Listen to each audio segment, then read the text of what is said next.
everyone, so I finally got the chance to see Onward. This was my most anticipated movie of the year, and it stars Tom Holland, Chris Pratt, you got Julia Louis-Dreyfus, and Octavia Spencer, and a bunch of great voice casting. And right off the bat, I have to say that Chris Pratt did an amazing job in this movie. Same thing with Tom Holland. Octavia Spencer brought a lot to her role too, and just the voice performances in this movie are very, very strong, and it really made you care about the characters, and there's a lot of fun, quick commentary that they do in it. But yeah, without further ado, let's get into this movie. So Onward is about two brothers, mainly.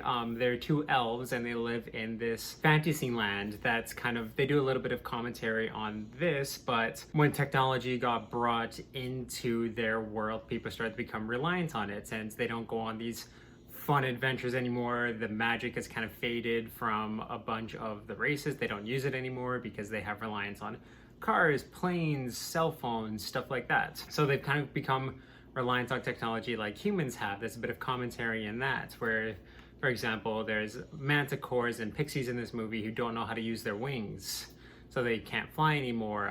Magic, elves don't use it too much anymore. It was kind of really cool and fun to see some of these quirks come out of the characters because of it. Like unicorns were once these beautiful flying creatures, and now they're digging through people's trash, and they're almost like rabid. They portray them in the movies, and there's some fun little commentary and some fun little jokes that they make out of scenarios like that. And I found the humor in this movie was really clean, really funny. But yes, these two brothers, Tom Holland's character Ian, on his 16th birthday, their mom basically gives them a gift from their dad, who passed away pretty much about 16 years ago. And when they open this gift, they find that it's a wizard's staff, and it has this crystal. And basically what this crystal grants them the power to do is bring their dad back for a whole 24 hours. Chris Pratt's character is like a kind of a big gamer of the universe. He knows all about the lore and the history of the land they live in, and Tom Holland's character doesn't know any of that, but he has a natural knack for magic. So he's the one who brings their dad back, but they only get the job about halfway done, because when they reanimate their dad, it's just his legs. So he can't hear anything, he can't see anything, and there is some emotion that they put into it, and there's also some humor where they basically give him like a top part, and some of the like animation they could do to make him seem like he just doesn't care, he's disinterested, like little things like that is funny.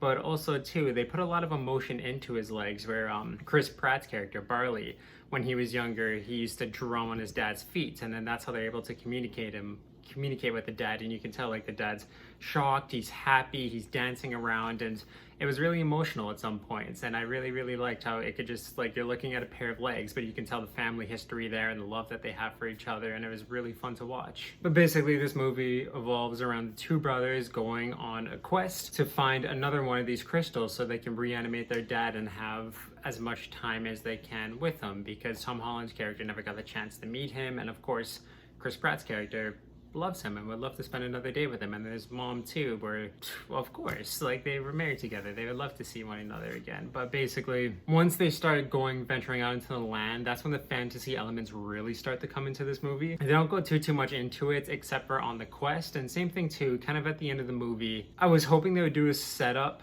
for even like maybe, well, we still might get sequels, but set up where magic would start to come back into the land, and they don't really do that, and there's not as much mythos or magic as I thought there was going to be in this movie, or I wanted to see, but it was still very heartfelt and I liked it. The animation in this movie is really spectacular too. Some of the characters look a little out of place to like the stunning realistic backdrops, but it worked in this movie. It never felt out of place, which I did really enjoy seeing. The lighting's really good, especially too when Tom Holland starts to learn a lot more of the spells. The action is so slick and it's fun, and it's cool to see all these spells being cast in cool, unique ways that you don't see too much in movies anymore, which I really enjoyed. It's also too, like, I really got to care about the characters, especially the two brothers, because like I was saying a little earlier, Chris Pratt knew all the lore and basically paths that they needed to go down in this movie because he was a big nerd. He loved stuff like this. But Ian didn't quite have that same passion with it, but he had a knack for magic. But when they came together and worked, it was awesome and so entertaining and fun to see them work. And like, they're the perfect brother team, and I love to watch that. There's some strife between the two brothers, but when this movie builds to the climax, it's so entertaining, and there's a cool, really kind of twist and direction that the movie takes that I thought was so heartfelt, and I loved it. I loved the twist. It was really, really well done, and like I said, just very heartfelt, and it's hit me in places that just got me very emotional, and I really, really enjoyed that, and the fact that it can make me do that. I could relate to these characters, I could relate to the scenarios, and it just made the experience that much more special for me. There are a couple of times too in this movie though where it felt like when the two brothers set out, it's almost like they like ditched their mom completely, and there's just little things like that where they kind of build something up to never to go back to it or explain it too much. There's not a whole lot of it, and it doesn't really spoil or take anything away from the movie. It's just kind of when the movie tries to make up and talk about it, it's just kind of like almost a half-assed excuse, but nothing that really took away from the movie for me or the enjoyment of the quest that they were going on. Yeah, Chris Pratt did an amazing job in this movie. Same thing with Octavia Spencer. Every one of the voice actors did a great job. It was a great story to tell, and I did really like it. And again, I'm just gonna praise Chris Pratt because he was so funny and hilarious in this movie, and there's some really good humor in it.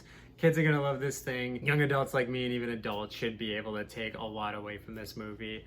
And this is why I'm gonna give Onward the rating of 8 out of 10. This movie, like I said, it was my most anticipated movie, and it didn't disappoint me one bit. I loved it, and it's easily gonna be high up on the list of my favorite Disney Pixar films, and if they do more, I can't wait to see it, and I can't wait to see more of the magic and lore of the land that they live in. But yes, let me know what you guys thought about Onward, and as always, leave a like, subscribe, comments. You can check out all my other movie reviews through my playlist on my channel, but awesome guys, go check out Onward. It is well worth price of admission, and I love this movie.